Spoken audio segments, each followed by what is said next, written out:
দেখতে দেখতে সময় কেটে গেল। বীরঙ্গলতার বিবাহের দিন আগত।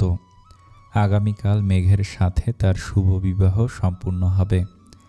মাধবী হাসি খুশিভাবে তার বিবাহে অংশ নিয়েছে। লতার বিবাহের তোড়জোড়ের মূল দায়িত্বে রয়েছে মাধবী। আগামীকাল বিবাহ। আজ রাজ্যের সকলকে রাজ্যে সভায় উপস্থিত হওয়ার জন্য জরুরি নির্দেশ দিল লতা।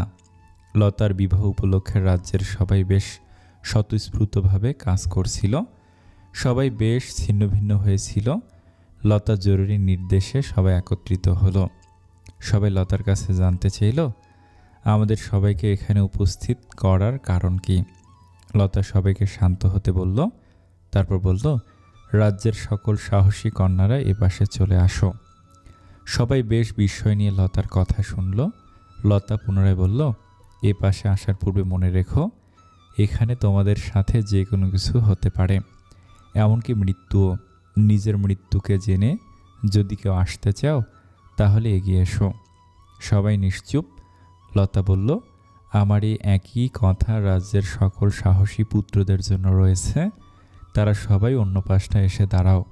পুত্ররা বিশেষভাবে মনে রাখবেন, মৃত্যু ভয়হীন ছাড়াও তোমাদের মধ্যে বৈষম্যের বেধি দূর হওয়া নিয়ে এখানে দাঁড়াতে হবে। রাজ্যের কেউ কিছু বুঝতে পারছে না। মাধবী, মেঘ তারাও কিছু বুঝতে পারছে না। লতা পুনরায় বলল, এতদিন বীরঙ্গলতার রাজত্বে তোমাদের মধ্যে কোনো সাহসীর জন্ম হয়নি যে আমার শর্ত মেনে এখানে দাঁড়াতে পারে। তাহলে আমার রাজত্ব এতটা ঠুনকো ছিল, আমি এতদিনে তোমাদের মধ্যে এই সাহস সঞ্চয় করতে পেরেছি যা দিয়ে রাজ্যের সকল বৈষম্য দূর হবে। পিছন থেকে একটি কন্যা বলে উঠল, পেরেছেন। সবাই চমকালো। কন্যাটি এগিয়ে এসে লতার বলে দেয় স্থানে দাঁড়ালো। অন্যদিকে এসে দুজন পুত্র দাঁড়ালো। কিছু মুহূর্তের মধ্যে দুই পাশে বেশ কিছু কন্যা এবং পুত্রের আগমন ঘটল।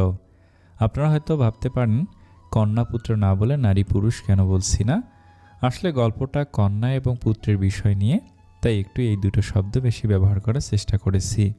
লতা এবার যুবকগুলোর দিকে প্রশ্ন করলো, আমি যদি বলি তোমাদের এই কন্যাদের সাথে লড়াই করতে হবে, তাহলে তোমরা কিভাবে নিজেদের প্রস্তুত করবা?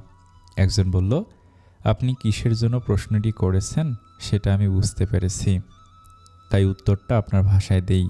এটা বীরঙ্গলতার রাজত্ব, এক কন্যার রাজত্ব, যেখানে কন্যারা এত সাহসী এবং বীর যে তাদের দুর্বল ভাবার কোনো প্রয়োজন নেই।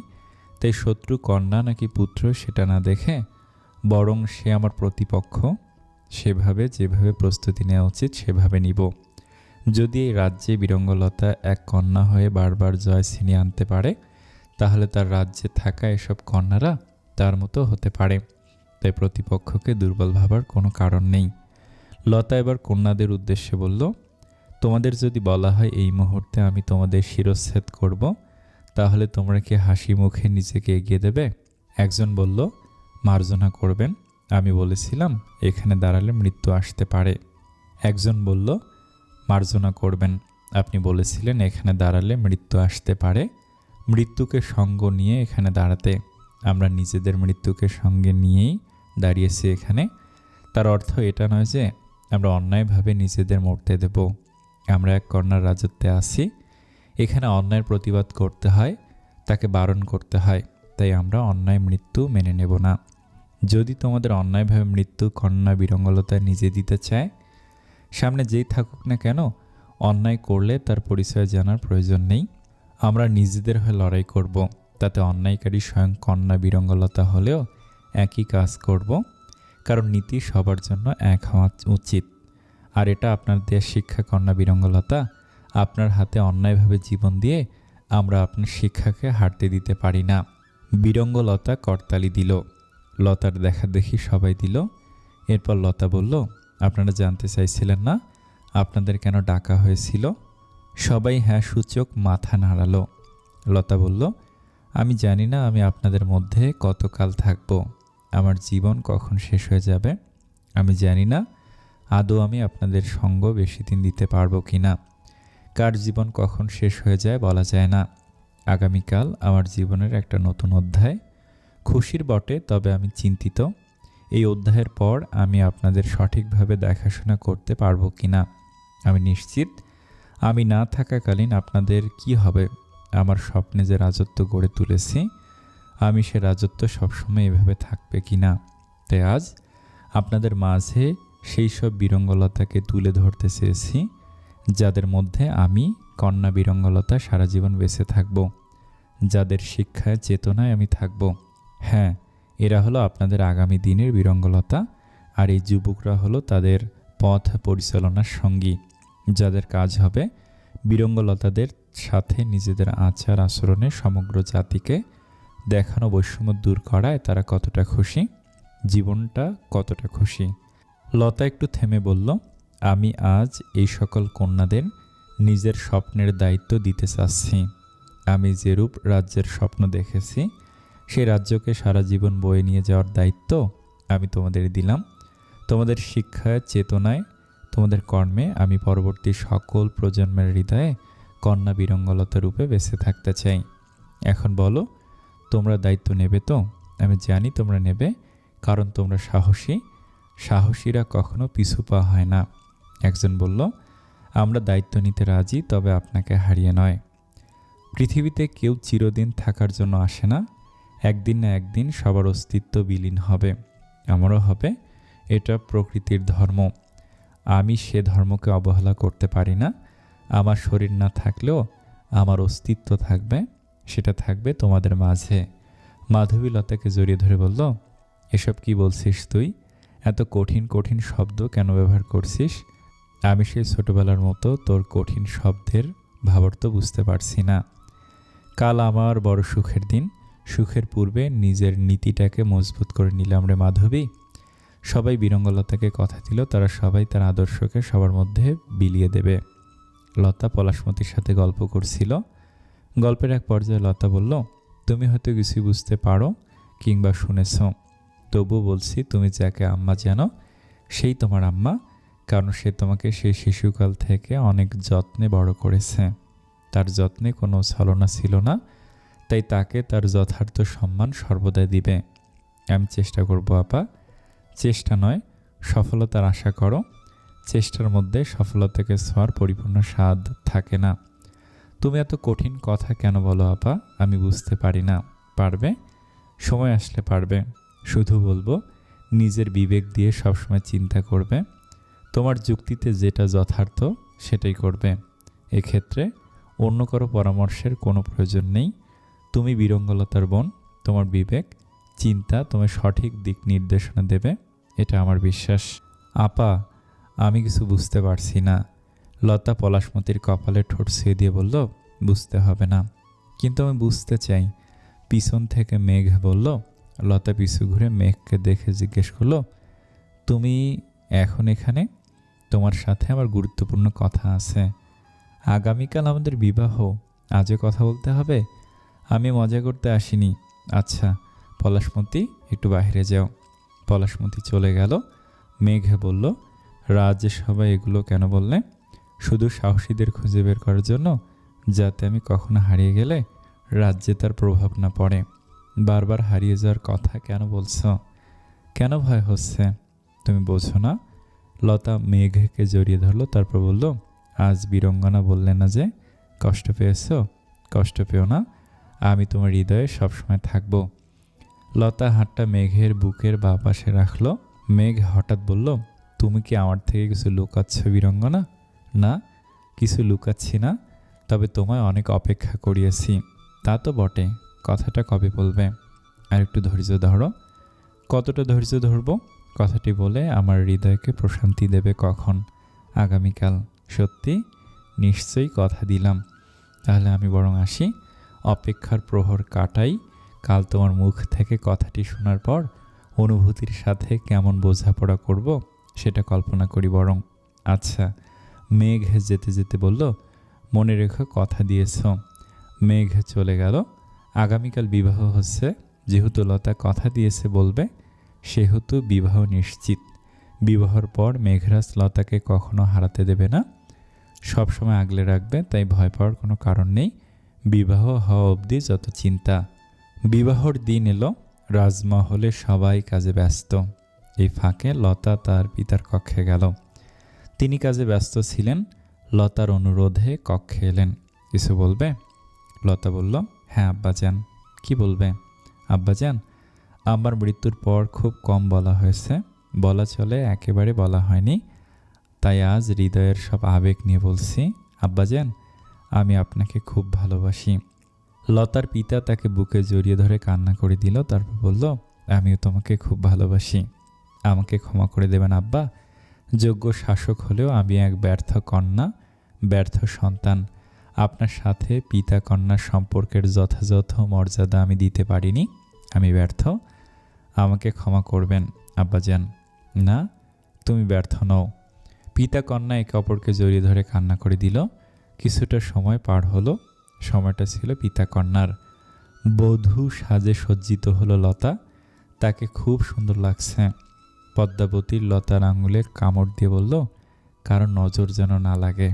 লতা তার উদ্দেশ্যে বলল, শেহরাজ ছাড়া অন্য কারো নজর তোমার উপরে না পড়ুক।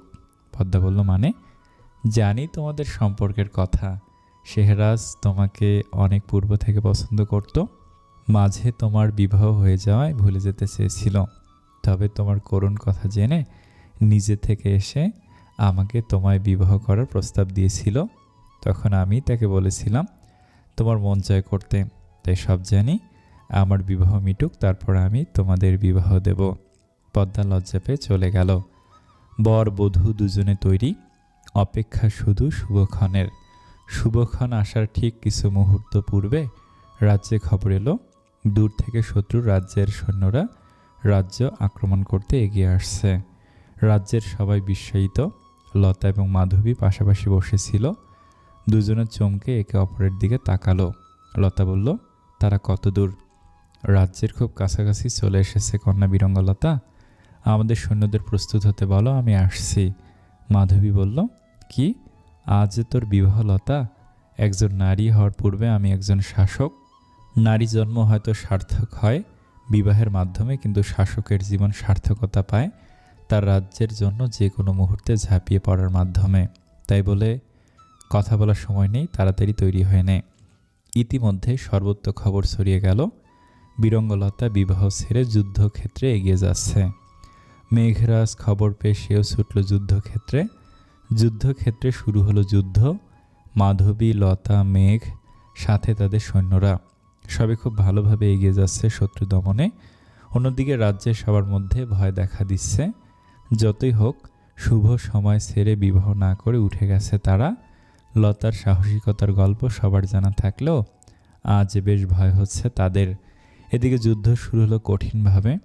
শত্রুদের দুর্বল ভাবার কোনো কারণ নেই। শত্রুরা যথেষ্ট শক্তিশালী, তবুও লতা তার বীরত্ব নিয়ে লড়াই করছে। যুদ্ধের এক পর্যায়ে মেঘ লতা এবং মাধবীর থেকে কিছুটা দূরত্বে সরে যায়। যুদ্ধ প্রায় জয়ের দিকে। জয় লতাদের হবে। অনাকাঙ্ক্ষিতভাবে যতই শত্রুরা আক্রমণ করুক, শত্রুর মোকাবেলা করার জন্য লতার সৈন্যরা সর্বদা প্রস্তুত। এটা যোগ্য শাসকের যোগ্য সৈনিকদের গল্প। যুদ্ধ জয়ের দ্বার প্রান্তে ঠিক সে সময় মাধবীকে পিছন থেকে একজন আঘাত করার চেষ্টা করলো। লতা মাধবীকে সরিয়ে নিজে আঘাত বরণ করে নিল। তলোয়ারটি যথেষ্ট ধারালো ছিল। লতার পেট থেকে ঢুকে উল্টো দিক দিয়ে বের হলো। লতা মাটিতে লুটিয়ে পড়তে পড়তে বলল, কথা রেখেছি মাধবী। মাধবী জ্ঞানশূন্য হয়ে পড়ল। তার কি করা উচিত সে জানে না, সে ভুলে গেল। যুদ্ধ প্রায় শেষ। সৈন্যদের হাতে পরাজিত শত্রুরা। এতক্ষণে মেঘের নজরে তার বীরঙ্গনা পড়ল। মাটিতে লুটিয়ে পড়া লতার রক্তাক্ত দেহ দেখে মেঘ চিৎকার দিয়ে বলল, বীরঙ্গনা। অন্যদিকে মাধবী মাটিতে হাঁটু গেড়ে বসে পড়ল। মেঘ এসে লতার মাথাটা বুকে জড়িয়ে ধরল। মেঘ কান্নারত কণ্ঠে বলল, বীরঙ্গনা, এই বীরঙ্গনা, কথা বলো। কি হয়েছে তোমার? তোমার কিছু হয়নি বীরঙ্গনা, কথা বলো বীরঙ্গনা, কথা বলো। কিন্তু মেঘকে হতাশ করে দিয়ে লতা আর চোখ মেলে তাকালো না। মেঘ পেরায় পাগল প্রায় হয়ে গেল। এই বীরঙ্গনা, কথা বলো না। তুমি বলেছিলে আজ আমার অপেক্ষার অবসান ঘটাবে, কথা দিয়েছিলে আমায়। কথা রাখো বীরঙ্গনা। তুমি তো কখনো প্রতিশ্রুতি ভঙ্গ করো না, তাহলে আজ করছো কেন? বীরঙ্গনা, বলো না। অন্যদিকে মাধবী অনুভূতি শূন্য হয়ে পড়ে রইল। মেঘ মাধবীর উদ্দেশ্যে বলল, মাধবী, ওকে কথা বলতে বলো। আমি জানি তুমি বললে ও ঠিক শুনবে। মাধবী, ওকে কথা বলতে বলো। মাধবী হঠাৎ গগন বিদারী কান্না শুরু করে দিল। কান্নার জন্য মুখ দিয়ে কথাও বের হচ্ছে না, তবু মুখ দিয়ে অস্পষ্ট স্বরে বলল, লতা। মেঘ বলল, ও আমাকে ঠকিয়ে যেতে পারে না। এই বীরঙ্গনা, তুমি আমাকে ধোঁকা দিচ্ছ কেন? এটা তো তুমি নও। বীরঙ্গনা তো কাউকে ঠকাতে জানে না, তাহলে ঠকাচ্ছ কেন? বীরঙ্গনা, বলো না, ধোঁকা দিচ্ছ কেন আমায়? বলো না, কথা বলো বীরঙ্গনা, কথা বলো। কান্নায় ভারসাম্য হারিয়ে ফেলল মেঘরাজ। মাধবী বলল, লতা, আমাকে অপরাধী করে তুই যেতে পারিস না। লতা, ওঠ না, লতা ওঠ। মেঘরাজ হঠাৎ রাগান্বিত কণ্ঠে বলল, ও উঠবে না। ও ছলনাময়ী হয়ে গেছে। ও সবাইকে ঠকাচ্ছে। ও আমাকে ঠকাচ্ছে। আমাকে কথা দিয়ে কথা রাখেনি। ও বলেছিল আজ আমায় ভালোবাসি বলবে, কিন্তু বলেনি। ও বলবে কেন? ও তো ভালোবাসেনি। হ্যাঁ, ও আমাকে ভালোবাসেনি। বীরঙ্গনা আমাকে কোনো দিন ভালোবাসেনি, শুধু ছলনা করেছে। ছলনা করেছে ওর চোখ, যে চোখে আমার জন্য এক আকাশ সমান ভালোবাসা দেখেছিলাম আমি, কিন্তু ও আমাকে ভালোবাসেনি। কথা দিয়ে কথা রাখেনি। ও ধোঁকা দিয়েছে। কথা রাখেনি, ও কথা রাখেনি। মেঘরাজ মাটিতে লুটিয়ে পড়ল। সৈন্যরা সবাই কান্না করছে, তারাও কেউ ঠিক নেই। তবু একজন এসে মেঘরাজকে ধরল। মেঘরাজ পুনরায় বিলাপ শুরু করলো, ও আমাকে ভালোবাসেনি, আমাকে ভালোবাসেনি, কথা দিয়ে কথা রাখেনি, রাখেনি। মাধবীর নজরে হঠাৎ একটা জিনিস পড়ল।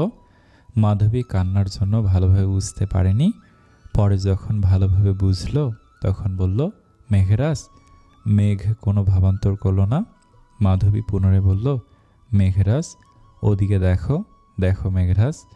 মেঘ এবার মাধবীর দিকে ঘুরে তাকালো।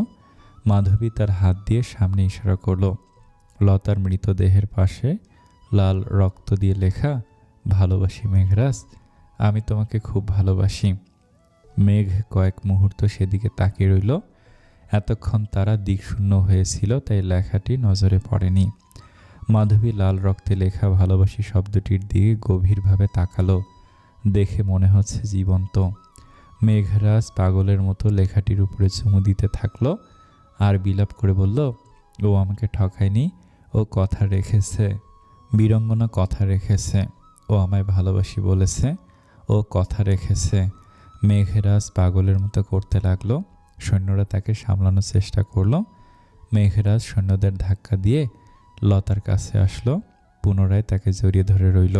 তারপর বলল, কিন্তু এভাবে চলে যাওয়ার কথা ছিল না। কিছুক্ষণ পর মেঘরাজ হঠাৎ করে তার অধর ছুঁয়ে দিল লতার কপালে। সমস্ত রাজ্য জুড়ে দুঃখের হাওয়া বইছে। সবাই বীরঙ্গলতার মৃত্যুতে কষ্ট পাচ্ছে। লতার পিতা নিজেকে কক্ষে বন্দি করে নিল। কন্যার এই মৃত্যু তার জন্য বিষপানের থেকেও যন্ত্রণার। অন্যদিকে মেঘরাজ তো পাগলের মতো বিলাপ করে চলেছে, বীরঙ্গনা আমায় ভালোবেসেছে, বীরঙ্গনা আমায় ভালোবেসেছে, বীরঙ্গনা আমার হতে চেয়েছে। রাজ্যের সবাই রাজমহলের সবাইকে সামলানোর চেষ্টা করছে। অন্যদিকে বদ্ধ কক্ষে পলাশমতি তার আম্মার উদ্দেশ্যে বলছে, আবার কঠিন বাক্যের ভাবার্থ আমি বুঝিনি আম্মা, তবে এতটুকু বুঝেছি, সে আপনাকে আম্মা রূপে স্বীকার না করলেও আমাকে কখনো আপনার থেকে কেড়ে নিতে চায়নি। সে আমাকে আপনাকে সম্মান করতে বলেছে, বলেছে ভালোবাসতে। কিন্তু এখন আমি আপনাকে কিভাবে ভালোবাসবো আম্মা, কিভাবে ভালোবাসবো?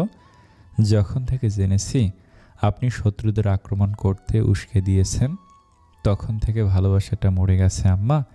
আপনার উস্কে দেয়া শত্রুর হাতে যখন আমার আপা মারা গেল, তখন থেকে অনুভূতিগুলো হারিয়ে যাচ্ছে আম্মা। বলুন না কিভাবে ভালোবাসবো আপনাকে, কিভাবে সম্মান করব? ছোটরানী পালঙ্কে বসে পড়ল। আজ তার কণ্ঠে কোনো কথা নেই। জীবনে ঝড় আসবে, তবে তার জন্য সব কাজ ফেলে কান্না করাটা প্রকৃতির নিয়ম নয়। তাই সবাই মিলে লতার শেষ কাজ সম্পূর্ণ করল। এর মধ্যে খবর এলো, লতার মৃত্যুর সংবাদ পেয়ে অনেক রাজ্য শেরপুর রাজ্যকে আক্রমণ করার কথা ভাবছে। তারা খুব সহজে শেরপুর রাজ্য দখল করার এই সুযোগ হাতছাড়া করতে চায় না। এসব শুনেও মাধবী এবং মেঘের কোনো ভাবান্তর দেখা দিল না। অন্যদিকে শত্রুরা সুযোগের অপব্যবহার করতে এগিয়ে আসছে। তাদের মতে কন্যাদের পুরুষের পায়ের তলায় থাকা উচিত, কিন্তু এই নিয়মের অবমাননা করছে বীরঙ্গলতা, তাই তার রাজ্য দখল করে তাদের নিয়ম পুনরায় শুরু করবে। রাজমহলে সবাই নিরুত্তর। এখন করণীয় কি সেটা তারা বুঝছে না। ঠিক এমন সময় লতার শেষ আসরে, অর্থাৎ রাজ্যের সবাই দেখিয়ে দেওয়া সেসব কন্যারা অস্ত্র হাতে এগিয়ে এলো। তাদের সবাইকে বলল, আমরা আমাদের সোনার রাজ্য কোনো নরপশুদের হাতে দিয়ে দিতে পারি না। আমরা বীরঙ্গলতার আদর্শকে ভুলে অন্যায়ের কাছে মাথা নত করতে পারি না। আমরা এভাবে হাঁটতে পারি না। এটা কন্যা বীরঙ্গলতার রাজত্ব। এখানে সবাই স্বাধীন। আমাদের স্বাধীনতা রক্ষা করব, কেননা আমাদের মধ্যে রয়েছে বীরঙ্গলতা। আমরা পারব। সবাই একসাথে হাতে অস্ত্র তুলে নিন। চলুন শত্রু মোকাবেলা করে প্রমাণ করে দেই, বীরঙ্গলতার দেহ মুছে গেছে, কিন্তু তার অস্তিত্ব নয়। তার অস্তিত্ব আমাদের মধ্যে রয়েছে। আমরা তা আমাদের পরবর্তী সকল প্রজন্মের মধ্যে ছড়িয়ে দেব। সবাই একমত জানালো, তবে দুই একজন বলছে, আমরা কি পারবো? এটা কন্যা বীরঙ্গলতার রাজ্য। এখানে পারবো না বলতে কোনো শব্দ নেই, থাকতে পারে না। কেউ ভাববেন না আমরা পারবো না। সবাই মনে সাহস সঞ্চয় করে বলুন, আমরা পারবো, পারবই। কন্যাদের মধ্যে থাকা এই আগুন দেখে সবাই বুঝে গেল বীরঙ্গলতা মারা যায়নি, সে বেঁচে আছে। এখানে থাকা প্রত্যেক কন্যার মধ্যে বেঁচে আছে। কন্যাদের মধ্যে থেকে একজন লতার পিতার কাছে গেল। সে নিশ্চুপ হয়ে রাজমাতার সামনে বসেছিল। কন্যাটি তার সামনে এসে মাথা নত করে বলল, আমাদের উৎসাহ দিবেন না মহারাজ। দেখুন মহারাজ, আমরা রাজ্যের সাধারণ প্রজা নই, আমরা আপনার বীরঙ্গলতা। আমাদের মধ্যে আপনি কি আপনার কন্যাকে দেখতে পাচ্ছেন না মহারাজ? দেখুন মহারাজ, আমরা বীরঙ্গলতা রূপে আপনার কাছে অনুমতি নিতে এসেছি। যুদ্ধে যাচ্ছি, আমাদের জন্য দোয়া করবেন না? মহারাজ কন্যাটিকে জড়িয়ে ধরে বলল, আমার দোয়া তোমাদের জন্য সবসময় থাকবে। কে বলেছে বীরঙ্গলতা নেই? এই তো আমার বীরঙ্গলতা, কন্যা বীরঙ্গলতা। সবাই মিলে হাতে অস্ত্র তুলে নিয়ে এগিয়ে গেল যুদ্ধের ময়দানে। আনন্দের বিষয়, সবাই জয় নিয়ে ফিরেছে। এবার তো সবার বিশ্বাস হয়ে গেল যে বীরঙ্গলতা আছে, সত্যি আছে। লতার মৃত্যুর 3 দিন চলে। রাজ্যের শোক এখনও কাটেনি, সবাই মনমরা হয়ে বসে আছে। মেঘরাজ সে তো কান্না করতে করতে সব ভুলে গেছে। মেঘরাজ উদ্যানে মন খারাপ করে বসেছিল। মাধবী এসে মেঘরাজের কাঁধে হাত রাখল। মেঘরাজ ঘুরে মাধবীকে দেখে হঠাৎ রেগে গেল। খুব শক্ত করে মাধবীর বাহু চেপে ধরে জিজ্ঞেস করলো, তোমার জন্য আমার বীরঙ্গনা মারা গেছে, তুমি ওর পাশে ছিলে, তাহলে ও মারা গেল কিভাবে বলো আমাকে? তুমি মেরেছো তাই না? মাধবীর চোখ দিয়ে অশ্রু গড়িয়ে পড়ছে। মেঘরাজ পুনরায় বলল, বীরঙ্গনা তোমায় কথা দিয়েছিল তাই না? তোমার উপস্থিতিতে কোনোদিন নিজের বিপদ আটকাবে না তাই না? তুমি তো তার কাছে ছিলে, তাই ও নিজের বিপদ আটকায়নি। বীরঙ্গনা তার কথা রেখেছে। তুমি তোমার কথা রাখোনি কেন বলো? তুমি তো বলেছিলে তোমার উপস্থিতিতে লতার কাছে বিপদ পৌঁছাতে পারবে না, তাহলে ও মরল কি করে বলো মাধবী? তুমি মেরেছ তাই না? লতা এতটা অধম নয় যে শত্রু তার সামনে এসে তাকে মারতে পারে। তবু শত্রু আক্রমণ করতে পেরেছে কারণ লতার পাশে তুমি ছিলে, তাই লতা কথা রাখতে শত্রুকে আঘাত করেনি। কেন বাঁচালে না ওকে? মেঘরাজ একটু থেমে বলল, ভালোবাসো আমায়? তুমি তো আমাকে ভালোবাসো, আমাকে পেতে চাও, তে লতাকে শেষ করে দিলে তাই না? কি ভাবছো তুমি লতা মরে গেলে আমি তোমায় ভালোবাসবো? না, কখনো না। আমি তোমাকে কখনো ভালোবাসবো না। আমি তোমাকে এই মুহূর্তে বন্ধুরূপে সহ্য করতে পারছি না, সেখানে স্ত্রী রূপে অসম্ভব, এটা হতে পারে না। মাধবী প্রথমবার মুখ খুলল। তোমার স্ত্রী হওয়ার স্বাদ আমার তখনই চলে গেছে যখন লতার রক্তে লেখা ভালোবাসি শব্দটি আমার দিকে তাকিয়ে হাসছিল। লতার রক্তে লেখা ভালোবাসা আমাকে বারবার বলছিল, ভালোবাসা কখনো মরে না, তারা বেঁচে থাকে হৃদয়ে, আজীবন বেঁচে থাকে। মেঘরাজ মাধবীর বাহু ছেড়ে দিল। মাধবী পুনরায় বলল, তুমি যদি জীবনে কোনো দিন স্বাভাবিক জীবনে ফিরে আসো, তবে সেদিনও আমি তোমাকে স্বামীরূপে চাইব না, কারণ সে চাওয়ার মুখ আমার নেই। তুমি জানতে চাও না লতা কেন মারা গেল, কিভাবে মারা গেল? মেঘরাজ বলল, হ্যাঁ। তাহলে রাজ্যের সভায় যাও, সেখানে সত্যিটা জানতে পারবে। মেঘরাজ কিছু বুঝল না। মাধবী পুনরায় বলল, যাও মেঘরাজ, সেখানে সবাই আছে, সবার জানা উচিত লতার মৃত্যুর আসল কারণ, তাই সেখানে সব প্রকাশ পাবে। মেঘরাজ কিছু না বলে রাজ্যের সভার উদ্দেশ্যে এগিয়ে গেল। মাধবীর চোখের অশ্রু মুছে মনে মনে বলল, তোমাকে ভালোবেসে যে পাপ আমি করেছি সে পাপ থেকে নিজেই নিজেকে মুক্তি দেব। লতার মৃত্যুর বোঝা নিয়ে পারবো না, বাঁচতে পারবো না। মাধবী সবাইকে রাজ্যে সবাই উপস্থিত হতে বলেছে। রাজ্যের সবাই সেখানে উপস্থিত। মেঘরাজ, রাজা, রাজমাতা সবাই উপস্থিত হয়েছে। শুধু উপস্থিত হয়নি মাধবী।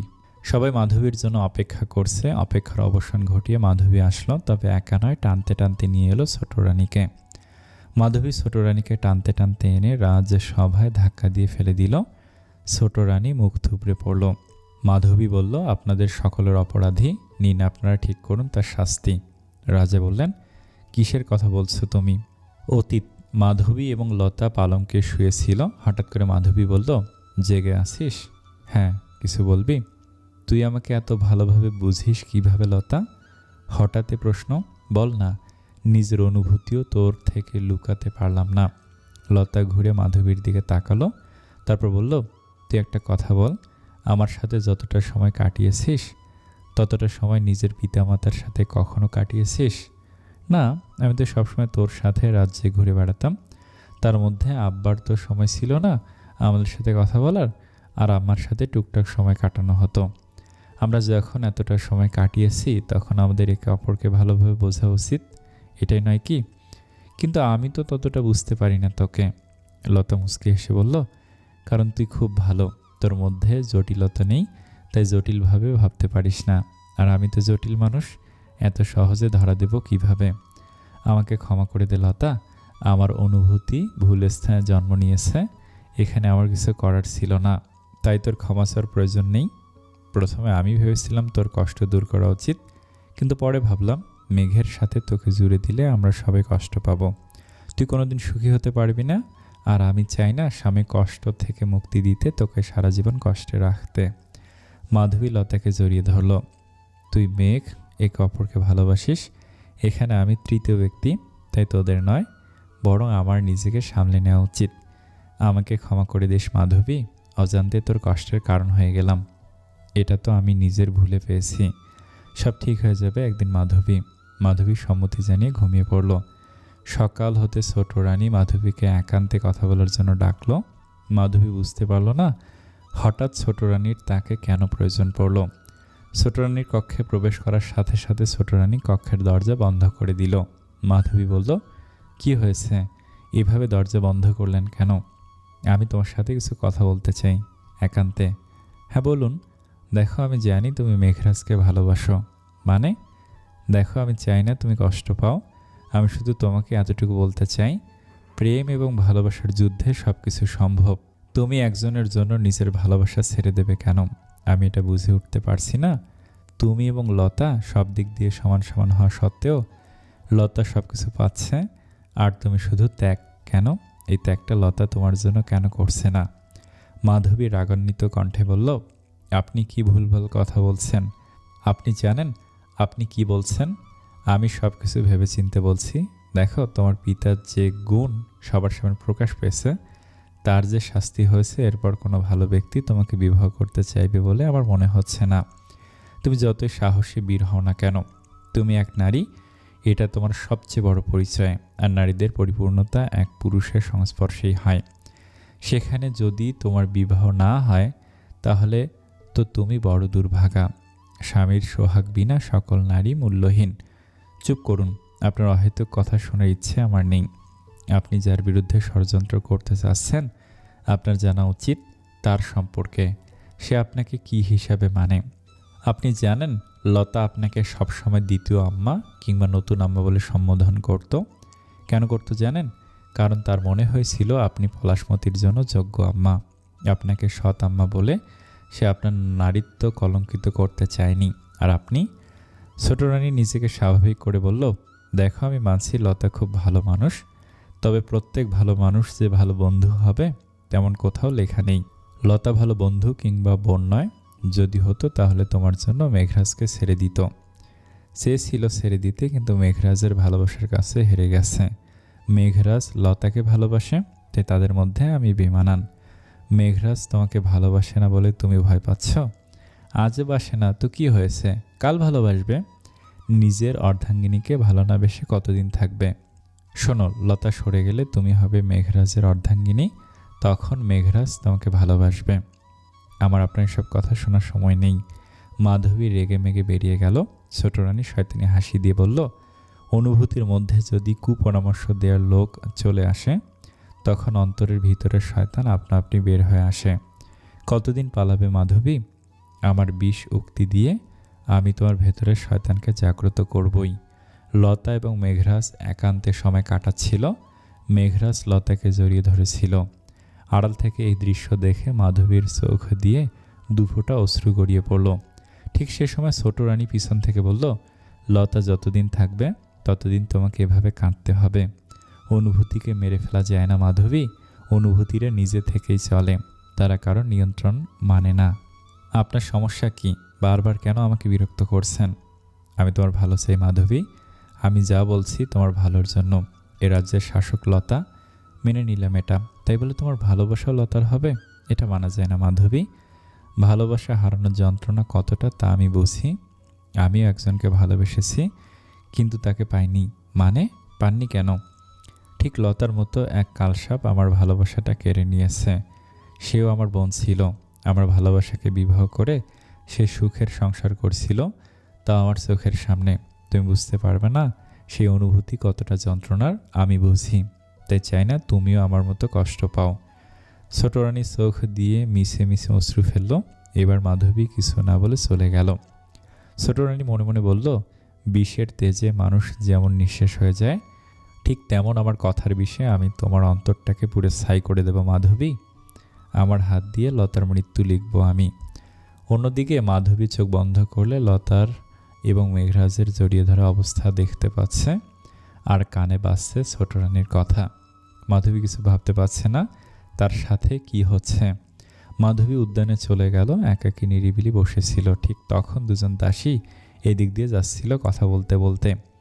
তাদের কথোপকথন এমন ছিল, বোন হয় আমার জন্য নিজের ভালোবাসা বলিদান দিতে পারেনি। কেমন বোন? কি করিনি আমি তার জন্য? কত আত্মত্যাগ করলাম, তারপরও সে আমাকে ঠকালো, আমার ভালোবাসা কেড়ে নিল। তুই কষ্ট পাস না, যা হবার তাই হয়েছে, কিন্তু আমি মানতে পারছি না। আমার যে মরে যেতে ইচ্ছে করছে। মাধবী সেখান থেকে উঠে চলে গেল। ছোট রানী পুনরায় মাধবীর সাথে সাক্ষাৎ করলো। তারপর বলল, কি ভাবছ? ভালোবাসার বলিদান দেবে? আপনি দয়া করে যান। আমি তো তোমার সাথে থাকার জন্য আসিনি, চলে যাব। তবে বলে যাই, বারবার একজন ত্যাগ করবে, এটা বড় বেমানান। তুমি বারবার লতার জীবন বাঁচিয়েছ, নিজে মরতে অবধি যাচ্ছিলে। আজ ভালোবাসার ত্যাগ, সেটাও তোমার দিক থেকে হবে কেন? বারবার তুমি কেন? মাধবী বলল, তাহলে আমার কি করা উচিত? কি করলে মেঘরাজ আমার হবে? মনে মনে ছোট রানী বলল, এতদিনে কাজে দিল। তোমাদের মধ্যে একটাই বাধা, তা হলো লতা। লতা শেষ হয়ে গেলে মেঘরাজ তোমার। কি চমকাচ্ছ কেন? তোমার কি মনে হয় মেঘরাজ লতাকে ভালোবেসে বিবাহ করছে? তা নয় তো কি? তোমার মনে হয় তোমার মতো সুন্দরীকে অপছন্দ করে মেঘরাজ লতার মতো কালো একটা নারীকে পছন্দ করবে? করেছে তো। তুমি ভুল ভাবছ। লতাকে নয়, বরং লতার রাজত্বকে পছন্দ করেছে মেঘরাজ, যেটা লতার মৃত্যুর সাথে সাথে তোমার হবে। আর রাজত্ব তোমার হওয়া মানে মেঘরাজ তোমার। ভালোবাসা না থাকলেও সেটা বিবাহর পর হয়ে যাবে। মাধবী নিশ্চুপ। ছোট রানী একটা ছুরি মাধবীর সামনে রেখে বলল, তুমি ভেবে দেখো, এই ছুরির আঘাতে লতাকে শেষ করবে নাকি নিজেকে? কারণ ভালোবাসা হারানোর যন্ত্রণা তুমি সহ্য করতে পারবে না। তাই এবার তুমি সিদ্ধান্ত নাও। ছোট রানী চলে গেল। আড়ালে দাঁড়ানো লতা কান্না করে দিল। মনে মনে লতা বলল, আমিও দেখতে চাই মাধবী, ভালোবাসা এবং বন্ধুত্বের যুদ্ধে কে জয়ী হয়। লতা গভীর নিদ্রায়, কিন্তু মাধবী জেগে রয়েছে। মাধবী হঠাৎ কল্পনায় দেখল সে মেঘরাজের পাশে বধূ বেশে বসে আছে। মেঘরাজ তার হাত ধরে খুব খুশি মনে বসে রয়েছে। হঠাৎ সেখানে লতার আগমন। কল্পনা ভেঙে গেল। মাধবী ছুরি হাতে লতার দিয়ে এগিয়ে গেল। যেই না ছুরি দিয়ে আঘাত করতে যাবে, তখনই মনে পড়ল, আমার বিপদ যদি তোকে সাহসী করে তোলে, তবে আমি কথা দিচ্ছি, তোর উপস্থিতিতে আমি নিজের বিপদকে কখনো আটকাবো না। মাধবী ছুরিটা ফেলে দিল, নীরবে কান্না করতে থাকলো। এভাবে বিবাহের দিন এগিয়ে এসেছিল। ছোট রানী অনেকভাবে মাধবীর কান ভাঙানোর চেষ্টা করেছে, তবে সফলতা পাচ্ছে না দেখে শত্রুরাজ্যের সাথে ষড়যন্ত্র করে লতার বিবাহর দিন আগমন বার্তা ছাড়া যুদ্ধ করতে চলে এলো। শুরু হলো যুদ্ধ। যুদ্ধ যখন প্রায় জয়ের দিকে, তখন মাধবী লতাকে একটু দূরে নিয়ে এলো। লতা বলল, কি হলো? মাধবী লতাকে জড়িয়ে ধরলো, তারপর তলোয়ার দিকে আঘাত করতে যাবে।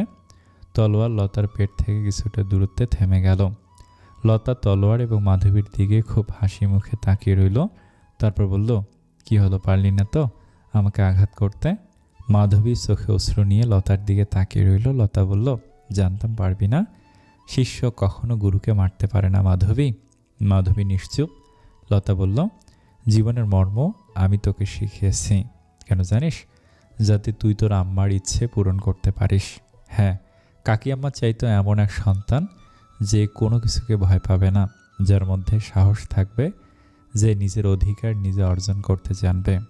কিন্তু তুই ছোটবেলা থেকে খুব ভীতু ছিলি, এই জন্য কাকি আম্মা খুব কষ্ট পেতেন। তাই একদিন আমাকে ডেকে কথা নিয়েছিল যে আমি তোকে সাহসী বানাবো। নিজের আম্মাকে হারিয়েছিলাম, তাই চাইনি অন্য কোনো আম্মার কথা না রাখতে। তাই সেদিন কাকি আম্মার কথা রাখতে নিজের সর্বস্ব দিয়ে চেষ্টা করেছি। তুই আমাকে খুব ভালোবাসতি, তাই আমি তার সুযোগ নিয়েছি। নিজেকে বিপদে ফেলে তোকে সাহসী বানিয়েছি। এর জন্য তোকেও কথা দিয়েছি, আমি বীরঙ্গলতা কখনো প্রতিশ্রুতি ভঙ্গ করিনি আর করব না। তাই তোর উপস্থিতিতে নিজের বিপদকে আটকাবো না। যেখানে বিপদ তুই নিজে, সেখানে আটকানোর প্রশ্নই আসে না। মাধবী বলল, আমি পারছি না নিজের অনুভূতির সাথে লতা, আমার দম বন্ধ হয়ে আসছে। তুই আমার জীবন থেকে চলে গেলে মেঘরাজ আমাকে ভালোবাসবে, আমরা সুখী হব। এটা তোর ভ্রান্ত ধারণা। যে তোর মধ্যে বিষমন্ত্র ঢুকিয়েছে সে তোকে শেখায়নি একপাক্ষিক কোনো কিছু হয় না। নিজের বিবেক দিয়ে ভাব মাধবী, অনুভূতি দিয়ে সব ভাবনা হয় না। মাধবীর লতার কথার ভাবার্থ বোঝার সময় নেই। সে তো মেঘরাজকে নিয়ে স্বপ্নে বিভোর, যে স্বপ্নে লতা তৃতীয় ব্যক্তি। তবুও লতা বলল, ছোটবেলা থেকে তোকে সঙ্গে নিয়ে বড় হয়েছি, তোকে নিজের মতো তৈরি করতে চেয়েছি, করেওছি, কিন্তু কোথাও খাদ রয়ে গেছিল। তাই আজ তুই অন্যের কটূক্তিতে, অন্যের কথায় আমাকে নিজের শত্রু ভাবতে শুরু করেছিস মাধবী। যখন শত্রু ভাবছিস তখন কর আমাকে আঘাত। মাধবী হাতের তলোয়ারটির দিকে তাকালো। পারবো না, আমি পারবো না। মাধবী তলোয়ারটি নিজের চোখের সামনে ধরল, যেখানে সে ছোট থেকে লতার সাথে পথ চলার মুহূর্তগুলো দেখতে পাচ্ছে লতার ত্যাগ তো সে করেনি, করেছে লতা। তার জন্য মাধবী যতবার বিপদ থেকে লতাকে বাঁচিয়েছে, ততবার লতার বিপদের কারণটাও সে ছিল। লতা তার কাছে দেয়া কথা রাখতেই বিপদকে আপন করে নিয়েছিল। মাধবী অস্ত্রটি ফেলে দিল, তবুও তার কানে বারবার ছোট রানীর কথা ভেসে যাচ্ছিল, যেখানে বলা হয়েছিল, লতার মৃত্যুতে মেঘরাজ তোমার। লতা শেষ, মেঘরাজ মাধবীর। মাধবীর চোখে মেঘরাজের সাথে সাজানো সংসার ভেসে উঠেছে। ঠিক তখনই লতা মাধবীকে সরিয়ে দিল। তখন মাধবী বুঝতে পারেনি কি হচ্ছে এখানে, কারণ সে তো স্বপ্নে বিভোর। লতা মাটিতে লুটিয়ে পড়তে পড়তে বলছিল, আমি কথা রেখেছি মাধবী, তোর উপস্থিতিতে আজও নিজের বিপদকে আটকালাম না, কিন্তু তুই তোর অনুভূতির কাছে হেরে গিয়ে কথা রাখতে পারলি না। লতা এভাবেই শেষ হয়ে গেল। তখনও মাধবীর মধ্যে ভাবান্তর দেখা দিল না। মাধবীর হৃদয়ে প্লাবন তখন সৃষ্টি হলো যখন মেঘরাজ বিলাপ করছিল। প্লাবনটা আরও বেড়ে গিয়েছিল যখন রক্তে লেখা ভালোবাসি শব্দটা মাধবীর দিকে চেয়ে তিরস্কারের হাসি হেসে বলেছিল, তুই হেরে গেছিস, ভালোবাসাটা আমার জন্য ছিল, তোর জন্য নয়। বর্তমান। মাধবী মাটিতে লুটিয়ে পড়ল, তারপর বলল, আমার লতাকে বলা হয়নি মানুষের কথার তেজ এতটা গভীর যে অন্য এক মানুষের হৃদয়ের শয়তানটাকে জাগিয়ে দিতে সে সক্ষম হয়। আমার বলা হয়নি লতাকে, তবে আমি লতাকে মারতে পারিনি। কেন জানো তোমরা? কারণ আমার মধ্যে শয়তান সত্তার উপরে এক ভালো সত্তা ছিল, যার মধ্যে বীরঙ্গলতার শিক্ষা ছিল। সেই শিক্ষা আমাকে লতাকে মারতে দেয়নি। মাধবী কান্না করতে শুরু করে দিল। অন্যদিকে ছোট রানী বলছে, হ্যাঁ আমি সব করেছি, সব কিছু। এক সন্তান হারা নারীর কষ্ট তোমরা কি বুঝবে? সন্তানের খুনিকে রাজ করতে দেখার জ্বালা তোমরা কি বুঝবে? রাজা শান্ত কণ্ঠে বললেন, তুমি আজও লতাকে তোমার সন্তানের খুনি ভাবো? হ্যাঁ ভাবি, কারণ সেই খুনি। রাজমাতা আমাকে বলেছে, মৃত্যুর পূর্বে এত যন্ত্রণা পাওয়ার পরও মন্ত্রী শুধু বলছিল সে আমার সন্তানকে মারেনি। মৃত্যুর সামনে দাঁড়িয়ে কেউ মিথ্যে বলে না। এর অর্থ লতা খুনি। মন্ত্রী অপরাধী ছিল বলে আরও একটি অপরাধ তার গায়ে লাগিয়ে দিয়েছে। মন্ত্রীর স্ত্রী গিয়ে ছোট রানীর গায়ে থাপ্পড় মারল, তারপর বলল, শয়তানরা মৃত্যুর পূর্বেও শয়তানই থাকে। তার মধ্যে কোনো অনুশোচনা থাকলে সে এরূপ মিথ্যা বলতো না। আসল অপরাধী সে। রাজমাতা বললেন, আমি শুধু মন্ত্রীর কথাটা বলেছিলাম, এর অর্থ এটা নয় তুমি লতাকে নিজের শত্রু মনে করবে। পলাশমতি বলল, সত্যিকারী রত্ন চেনার জন্য একটা খাঁটি মন লাগে, যেটা ওনার নেই। থাকলে উনি বুঝতেন আপা ওনার জন্য কতটা ভাবত। ছোট রানী বলল, পলাশমতি, তুই আমাকে ভুল বুঝিস না, তুই তো আমার সব। আমাকে এভাবে ভুল বুঝলে আমি কোথায় যাব? আমি তোকে নিজের গর্ভের সন্তান ভাবি, কিন্তু আমার আপাকে শত্রু ভাবো। পুরো পরিবেশ নিস্তব্ধ। এতক্ষণ অবধি মেঘরাজ কিছু বলেনি। এবার মাধবীর উদ্দেশ্যে বলল, একজনের পরিচ্ছন্ন এতটা বিগড়ে গেলে, যে ছোট থেকে যার ছায়ায় বড় হলে তাকে নিজের শত্রু মনে করলে, অথচ সেই মানুষটা মৃত্যুর পূর্বেও তার কথার মর্যাদা রাখতে হাতের অস্ত্রের ব্যবহার করেনি। বা মাধবী, বা এটা তোমাদের সম্পর্কের গভীরতা যার গর্ব করতে তুমি। মাধবী বলল, কারো কথার বিষ কারো হৃদয়কে পশুতে রূপান্তরিত করতে পারে মেঘরাজ। আমি আমার ভুল বুঝতে পেরেছি, আর আমি জানি এর শাস্তি কী। তবে তার পূর্বে আমি কিছু বলতে চাই। তুমি আর কি বলবে? কি বলার আছে তোমার? দয়া করে কিছুটা সময় দাও আমাকে। মাধবী সবার উদ্দেশ্যে বলল, কন্যা বীরঙ্গলতা মারা যায়নি, সে আপনাদের মধ্যে আছে, থাকবে। তা সেদিন যুদ্ধ জয়লাভের মাধ্যমে আপনারা প্রমাণ করে দিয়েছেন। আমি শুধু বলবো, আগামী প্রজন্মের শাসক হিসাবে আপনারা পলাশমতির হাতে ধরে শিখিয়ে পড়িয়ে নেবেন। তাকে লতার স্থানটা আপনারা দিবেন। এটা লতার ইচ্ছে ছিল, আশা করি তার মর্যাদা আপনারা রাখবেন। এরপর মাধবী বলল, তোমার নামে অনুভূতি আমাকে কলঙ্কিত করেছে মেঘরাজ। তোমার নামে মিথ্যে অনুভূতির জালে আমি আমার সবচেয়ে আপন মানুষটিকে হারালাম। আমি ভুল করেছি, না না না, অন্যায় করেছি, আর এই অন্যায় শাস্তি আমি নিজেই ঠিক করে নিয়েছি। একটু থেমে পুনরায় বলল, আপনারা সবাই আমার লতার জীবনে দিয়ে রাখবেন, নিজের প্রতিশ্রুতি রক্ষার্থে কখনো পিছপা না হওয়া, বৈষম্যবিহীন জীবন, নিজের অধিকার সম্পর্কে সচেতন, সবার মধ্যে সাম্যের গান। এগুলো লতার আদর্শ, যা আপনাদের মধ্যে বিরাজমান থাকা চাই।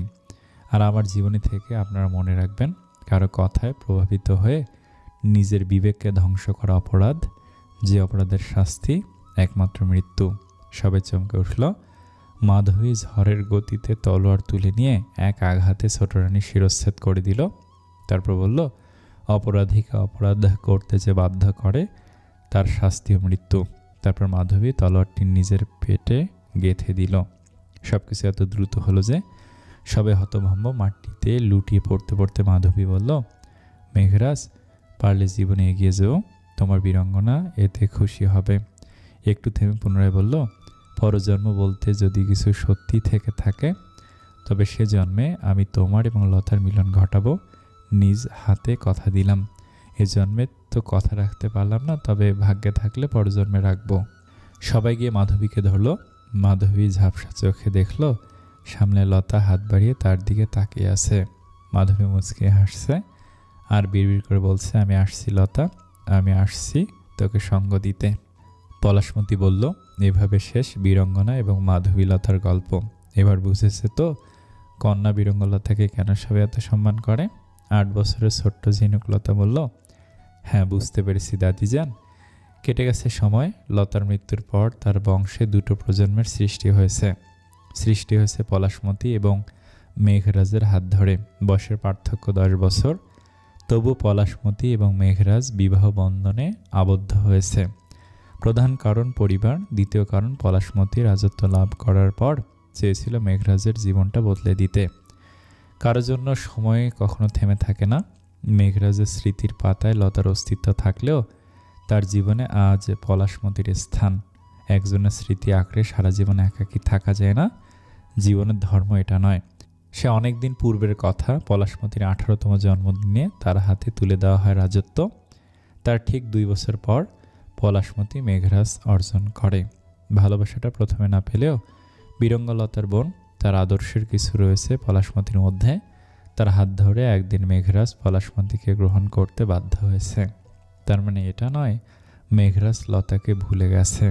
তার হৃদয়ের এক আকাশ সমান জায়গা জুড়ে রয়েছে লতা। পলাশমতির হাত ধরে মেঘরাজের অনেকটা সময় কেটে গেছে। হয়েছে পুত্র সন্তানের পিতা। পুত্র সন্তান বড় হয়েছে, বিবাহ করেছে, রাজত্ব অর্জন করেছে। মেঘরাজ মনে মনে কন্যা সন্তান চেয়েছিল, তবে হয়নি। আজ নাতনির মুখ দেখার পর মনে হয়েছে কন্যা জন্ম না হয়ে লতার আদর্শ ভিন্ন রূপে প্রকাশ পেয়েছে। লতা চেয়েছিল সমতা, তাই তার আদর্শকে তুলে ধরতে তার ঘরে পুত্র সন্তানের জন্ম হয়েছে। যার হাত ধরে সবাই বুঝতে পেরেছে শেরপুর রাজ্যে শুধু কন্যারা সঠিক রাজত্ব করবে এটা নয়, পুত্ররাও পারবে। বৈষম্যবিহীন রাজত্বে সঠিক শিক্ষা দিলে সবাই সমান, নারী পুরুষ উভয়ে। পলাশমতির কাছে তার নাতনি ঝিনুকলতা জিজ্ঞেস করেছিল, যে বীরঙ্গলতাকে আমরা কখনো দেখিনি, তার সম্পর্কে জানি না, তাকে এত সম্মান কেন করব? তার প্রশ্নের জবাব দিতে পলাশমতি বীরঙ্গলতার গল্প বলল। তবে এই গল্প বীরঙ্গলতার একার নয়, এ গল্প মাধবীলতারও। মাধবীলতার মৃত্যু সবাইকে শিক্ষা দিয়েছে, অনুভূতি যখন বিবেককে ছাড়িয়ে যেতে চায় তখন সেখানে ধ্বংস, শুধু ধ্বংস। এটাও শেরপুর রাজত্বে এক কঠিন শিক্ষা। অন্যের কথা অন্তরে প্রবেশ করানোর পূর্বে সবাই অন্তত একবার বিবেক দিয়ে ভাববে। উদ্যানে মন খারাপ করে বসেছিল মেঘরাজ। আজ বীরঙ্গলতাকে বড্ড মনে পড়ছে তার। ঠিক সেই সময়ে তার ঘাড়ে কেউ তলোয়ার ধরে বলল, কন্যা বীরঙ্গলতার রাজত্বে মন খারাপ চলবে না, এখানে থাকলে হাসি খুশি থাকতে হবে। বলো তোমার কি দুঃখ, আমি তোমার দুঃখ মুছে দেব। মেঘরাজ কিছু মুহূর্তের জন্য থমকে গেল। পিছন ঘুরে ঝিনুককে দেখে তার পৃথিবীর কয়েক মুহূর্তের জন্য এলোমেলো হয়ে গেল। সেই কিশোর বয়সে বীরঙ্গলতার সাথে সাক্ষাতের প্রথম দিনটি মনে পড়েছে তার। ঝিনুক ঠিক সেভাবেই সেজেছে। মেঘরাজ বলল, তুমি? আমি বীরঙ্গলতা, তোমার বীরঙ্গনা। ঝিনুক রূপে ফিরে এসেছি আমি তোমার দুঃখ মোচন করতে। তাই তুমি কি পারবে বীরঙ্গলতার মতো আমার প্রশ্নের জবাব দিতে? পারবো। বীরঙ্গলতা এমন এক ব্যক্তি যার গল্প শিক্ষা রয়েছে। তাই তাহলে বলো, বীরঙ্গলতার মৃত্যুটা কেন হলো? কেন সে আমাকে ছেড়ে চলে গেল? কেন? মৃত্যু তো প্রেম থাকে মেঘরাজ, থাকে ভালোবাসা। হয়তো বীরঙ্গলতার মৃত্যুর জন্যই প্রজন্মের পর প্রজন্ম তাকে মনে রাখবে। বেঁচে থাকলে যে মনে রাখতো তার কি নিশ্চয়তা আছে? মাধবীলতার মতো এক বন্ধু যদি অন্যের বিষমন্ত্রে প্রবাহিত হতে পারে, তাহলে বীরঙ্গলতার মানসিকতা বদলাবে না, তার নিশ্চয়তা কি? সে যে কোনো ভুল করতো না, তার নিশ্চয়তা আছে? নেই। জীবন বলতে পারে না সে কখন কিভাবে ভুল করবে। আজ লতা বেঁচে থাকতে হয়তো মেঘরাজ সুখী হতো, কিন্তু মেঘরাজের একার ভালোবাসা কি কন্যা বীরঙ্গলতার চলতো না। লতা এবং মাধবী পরিপূরক ছিল। তাই লতার ভয় হচ্ছিল, যদি মাধবী বদলায় তবে সে নয় কেন? হয়তো মৃত্যুই বীরঙ্গলতাকে কন্যা বীরঙ্গলতা রূপে আগামী প্রত্যেকটা প্রজন্মে তাকে স্মরণ রাখবে। একটু থেমে পুনরায় বলল, উদাহরণস্বরূপ মাধবীলতার মৃত্যুকে দেখতে পারো। মাধবীলতা আত্মহত্যা করেছিল বলেই আজও সবাই লতার গল্পকে মাধবী এবং লতার গল্প নামে প্রকাশ করে। সবাই ঘৃণা নয়, বরং ভালোবাসা মাধবীকে মনে করে, কারণ তাদের ধারণা মাধবীর ভুল তার মৃত্যুতে ক্ষমা পেয়েছে। লতাও তার প্রিয় বন্ধুকে ক্ষমা করে দিয়েছে। মেঘরাজ এতক্ষণ বিস্ময় দৃষ্টিতে তাকিয়েছিল ঝিনুকের দিকে। মেঘের হঠাৎ মনে হলো লতা ঝিনুকের রূপ নিয়ে সত্যি তার সামনে দাঁড়িয়ে আছে। মেঘরাজ ঝিনুককে জড়িয়ে ধরে বলল, এই তো আমার বীরঙ্গনা। এভাবেই প্রজন্মের পর প্রজন্ম ছড়িয়ে যাবে বীরঙ্গলতার গল্প, যেখানে মাধবী রবে একটি ভুলের শিক্ষাস্বরূপ। এটাই কন্যা বীরঙ্গলতার স্বপ্নের রাজ্য, স্বপ্নের রাজত্ব সমাপ্ত। গল্পটা অনেক ইমোশনাল ছিল। আমি গল্পটা পড়ার সময় অনেকটা কেঁদেছি। যদি গল্পটা আপনাদের এতটুকু হৃদয়ে নাড়িয়ে দেয়, তাহলে প্লিজ আমার চ্যানেলটি সাবস্ক্রাইব করবেন এবং কমেন্ট করে জানাবেন গল্পটা কেমন হয়েছে। ধন্যবাদ সকলকে। আসসালামু আলাইকুম।